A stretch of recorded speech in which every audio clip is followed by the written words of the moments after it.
So, Chef Gary, why did you sit down and talk to me today? What's going on? Hey, we just going to have some fun. Let's talk about the community, my involvement, and talk about this new restaurant and just what's going on in this country, I guess. That's right. So tell me, I met you at the Memphis Herb Society, and you did a really cool demonstration of vegan and vegetarian food. Yes, ma'am. And it's not something you hear often in the city of Memphis. So I was immediately taken with you. And so I wanted to come and find out more about you. And I realized that on your menu that you offer a number of vegan and vegetarian options. And so that's why I wanted to come and really feature and highlight and find out who you were and who you are. And so what I want to know is, why did you start doing that? What happened? Well, when I came to Memphis, I'm originally from New Orleans, a place where everything is meat and potatoes. You know, growing up there, I never heard of a vegan, vegetarian, raw foodist, or those type of folks. So when I moved to the West Coast, I lived in LA for 7 years, lived in Las Vegas for 7 years, and got to work with all the pretty people in California, you know, the healthy stuff. And got a chance to work with some wonderful chefs and learn some different things. And I thought, wow, this would be great to bring to another city.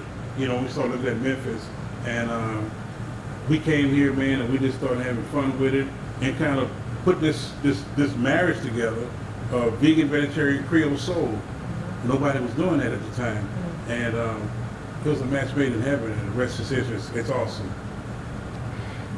What happened to you personally? Because there's a personal side to this story. It Oh, wasn't just that you opened up a restaurant somewhere. So tell me about what's going on with you. Oh, it was always a backstory. You know, with the my thing, I was diagnosed about 2 years ago with diabetes. About 8 years ago, I had a stroke. And neither one of those times that I knew anything was going on with me. I just knew when I got diagnosed with the diabetes, I couldn't see.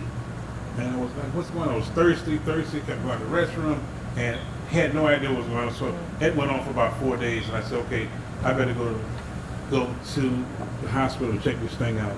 And when I got to Methodist downtown, you know, Union, and my blood sugar was 682.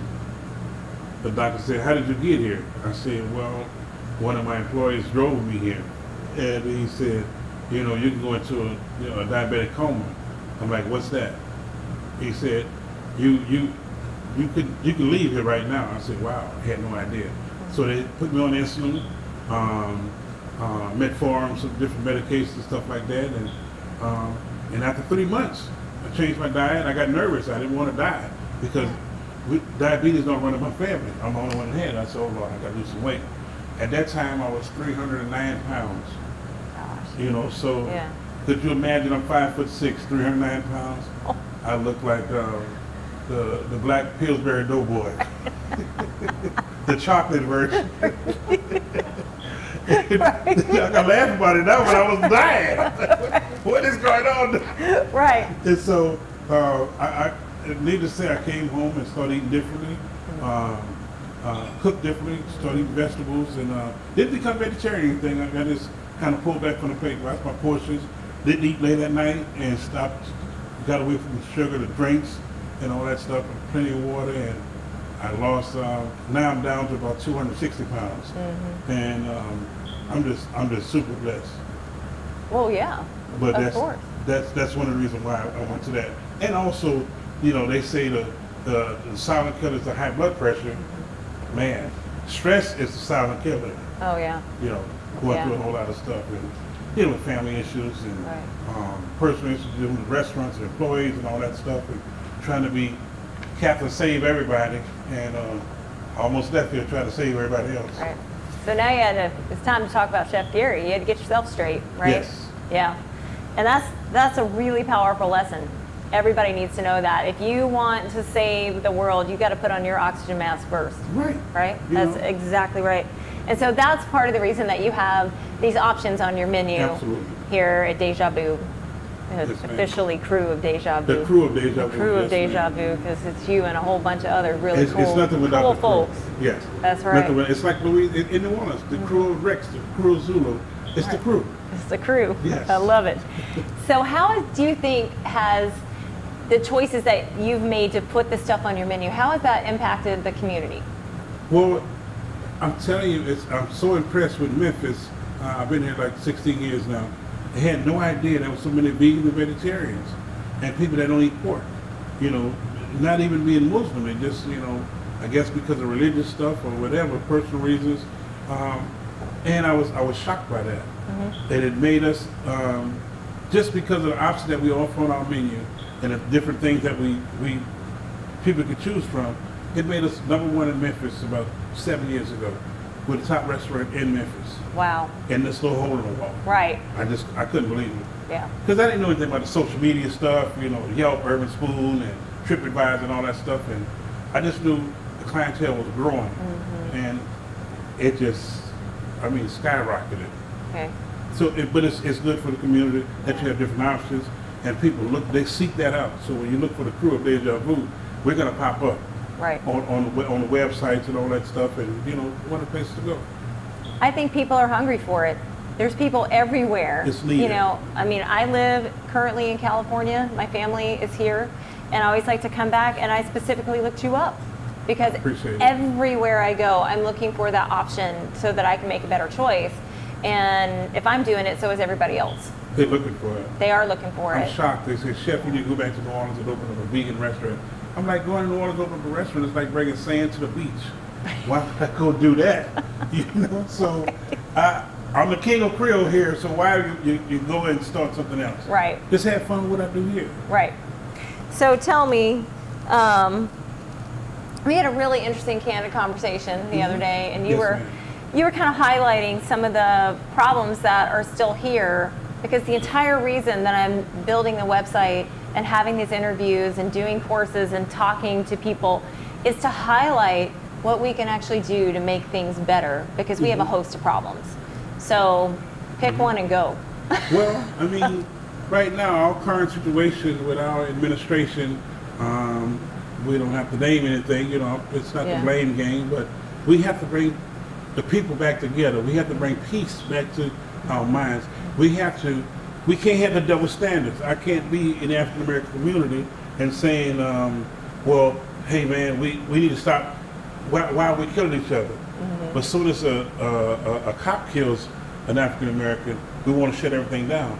But my thought of that is, if we kill somebody in our community, it's okay for black on black crime. We shouldn't kill anyone.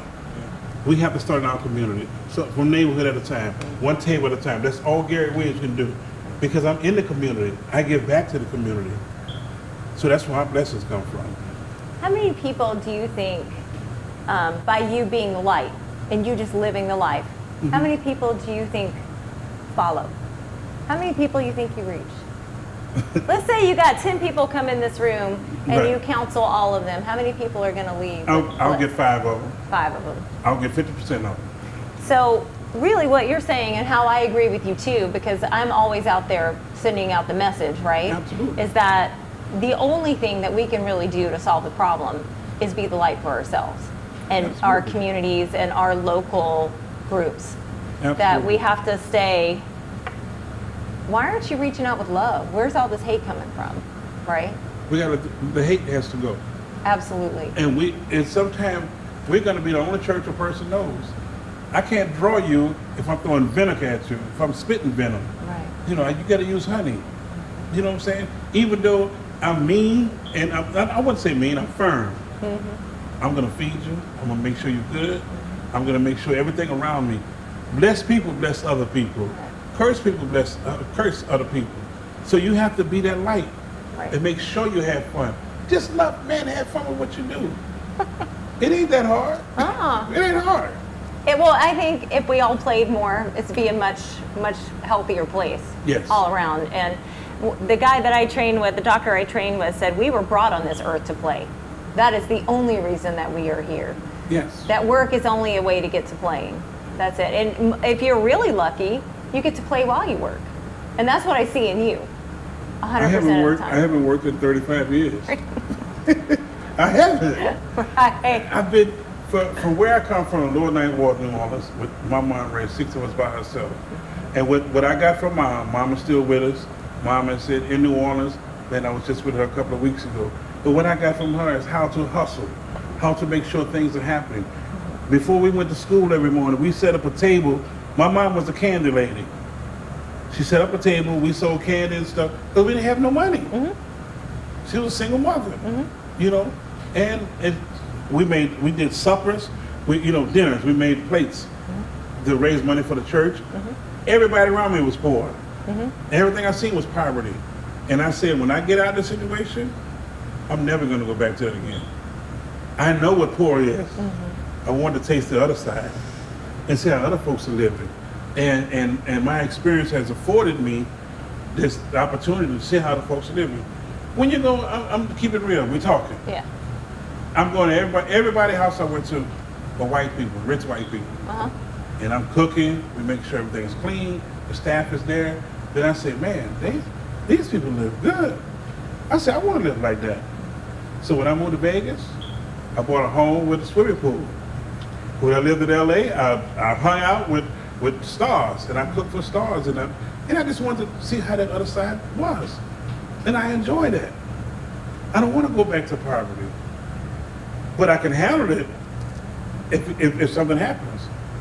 And I teach my kids, and I thank God, knock on wood, I have 3 grown kids, 3 grown and gone. So then they're raising their kids, and I have 7 grandkids. And now when we're together, and you have to be there like everything. My kids have never seen me drunk. They've never seen me do drugs. They always seen Grandpa working. And I want to be the example. So when Grandpa passed along, and they said, wow, Pops was cool. Pops did this. Pop met this person. He cooked for this one. And when he did stuff, he did it right. Like you come to our house for it's no potluck. You just show up. I got everything covered. I wouldn't even know what to bring to your house. No, don't bring nothing, just come.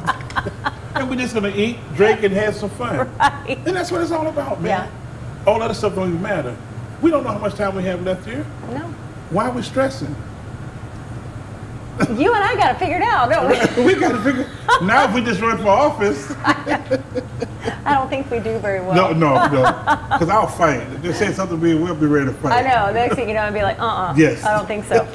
But if we get back to what you're doing in your restaurant, if you really think about why I was so enamored with you, it really does go twofold. It goes with what you're cooking and what your heart is. Thank you. And I counsel people all the time. People say, well, you're a complete vegan and you don't eat any meat, and you have this lifestyle that you lead that I don't understand. Like, it's so narrow. And what's interesting about what you do, and what I tell people is, I said, well, I kind of was all over the place, and it took me a lot of years to get to what actually worked for me. And so in your restaurant, you have all different types of food. It's all Cajun food. Right. But you kind of cater to all different types of people. Absolutely. To get them in here to be a sense of community. And it works. I told you this, I'm the bishop. I'm the bishop of Creole. I get them and come into the sanctuary. Only difference is, the collection is you pay for the food. That's right. There are no ushers, Awesome. We're going to greet you at the door. We're going to have some fun. We're going to love on you. That's what it is, man. Tell me about Slim. Slim, oh my God, Slim came to us about 5 years ago, and Slim was, I found out Slim was homeless. And to go a little further than that, Slim had never heard of Deja Vu. Had been all over newspapers, magazines, and a white guy told her about, older white guy. And till this day, we can't find that guy. I want to thank him for bringing Slim our way. Slim is a person that's, sometimes people say that sometimes the best man for a job is a woman. Slim is that person. She takes care of my family. She takes care of us. We take care of her. And we fight on a daily basis. It's like a bad marriage, but that's being so close. And she's my right-hand person. My son, I have my son here, my son Randall, he's a chef at Bass Pro. So Slim and Katrina, these young ladies take care of me.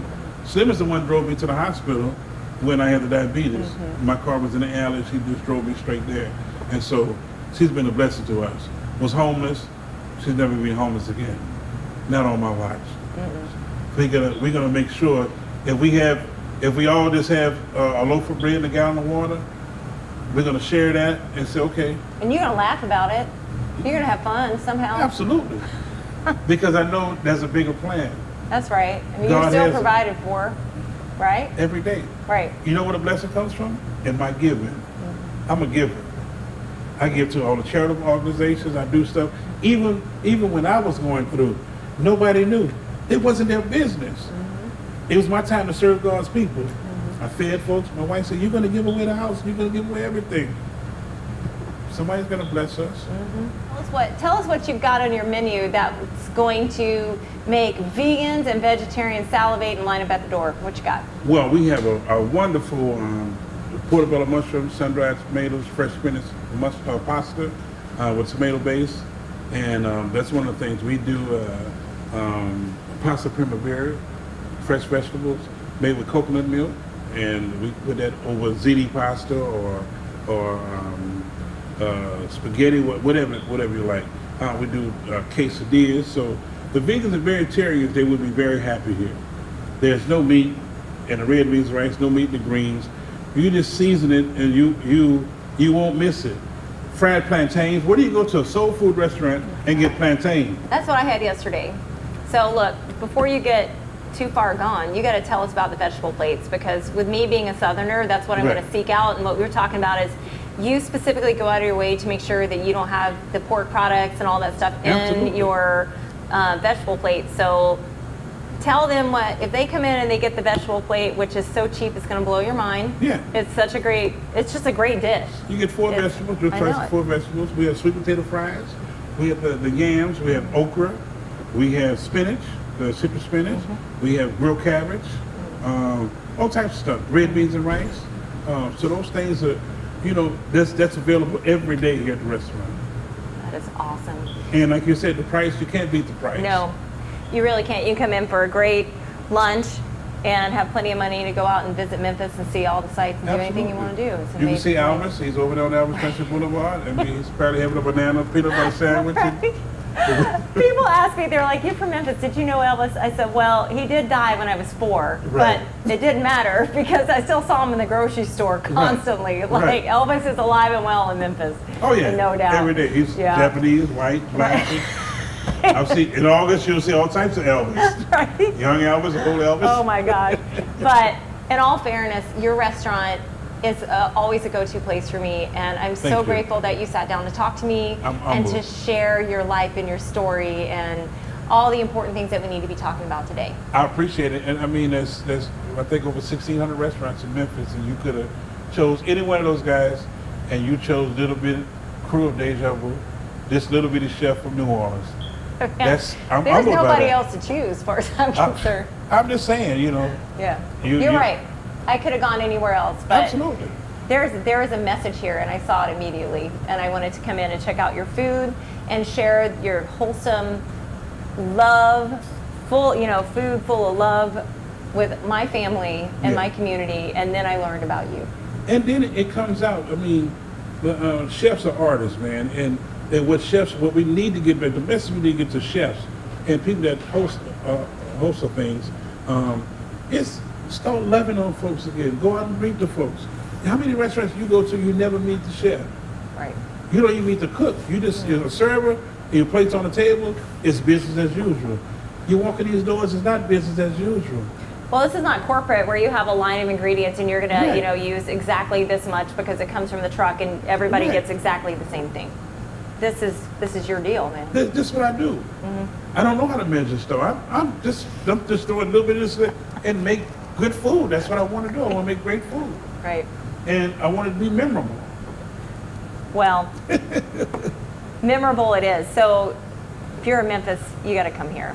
You got to come meet Chef Gary, tell him Mary sent you, and he's going to know exactly who you are if you step in this restaurant, I promise you. So you got to come see Gary. Give me a shout out for your restaurant before we close this thing down. Okay, Bring it on. we're at the Crew of Deja Vu at 936 Florida Street, man. We're here in Memphis, Tennessee. We also have catering service available, food truck available. And, even I tell folks all the time when I speak to kids in the colleges, and I know college is hard, people eating bolognas and probably have some dry pasta or something. So guys, I'm putting this out there. Not all y'all, don't come running here looking for free meals, but we got you. don't worry about it. I'm Uncle Gary. I've been uncle to a lot of folks, and it's all about family.